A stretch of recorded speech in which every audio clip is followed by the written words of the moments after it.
What's up, YouTube? So, the timeline of the X-Men films are beyond confusing now, since 2014's Days of Future Past swanned in and decided to change all the wibbly wobbly, timey-wimey stuff. Presumably, the events of the first three X-Men films, which started in 2000, were wiped off the map and none of it happened, including X-Men Wolverine Origins, which is probably for the best because that film was absolute trash.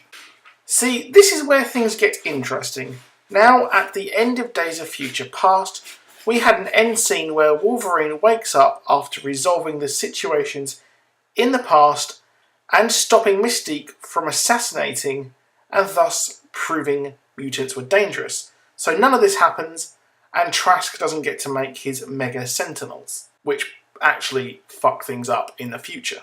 He wakes up in Xavier's school and everyone is there. Even Jean Grey, who died in X2 and was revived in that awful X-Men 3 as the Phoenix Force, which further compounds the fact that X-Men 1 to 3 were wiped out of the Sea of Time. Oh dear. So the events of Days of Future Past seemingly created a brand new timeline in which Age of Apocalypse happened. Logan is still experimented on by Stryker, but Mystique is on the good side, and all the other changes which will compound to the future and will affect, obviously, the end of the timeline.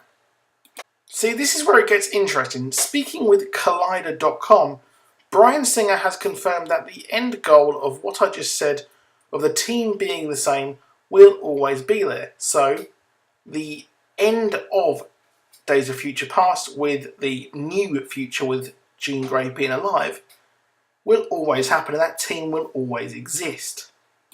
How they get there is up to the team developing the films that will feature in this timeline that is new and so far undetermined. So obviously with Apocalypse, etc., this will all lead into this new future which will happen, and the events of 1, 2 and 3 may happen, but it is undetermined, but we know what will be the end result. We have a new timeline where Jean and Cyclops have already been to Alkali Lake that we saw in X2, and Nightcrawler is on the team of the X-Men, and we've already seen him, but obviously in the original 3 they have never actually met him. So all this is changing crazily. Singer refers to time as a river, which can be fucked with, but eventually it becomes still after all the splashing, which is a metaphor for everyone's life. It's a great way to reboot things and also respect the stuff that the fans loved in the past.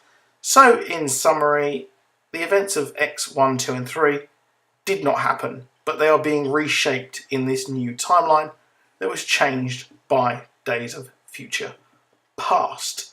So it pretty much starts off with First Class, then Days, and then we have Apocalypse, and then it moves on, which is pretty cool. So we're yet to see what we've already seen. So if you enjoyed that, drop a like and subscribe, and I'll see you soon. Goodbye.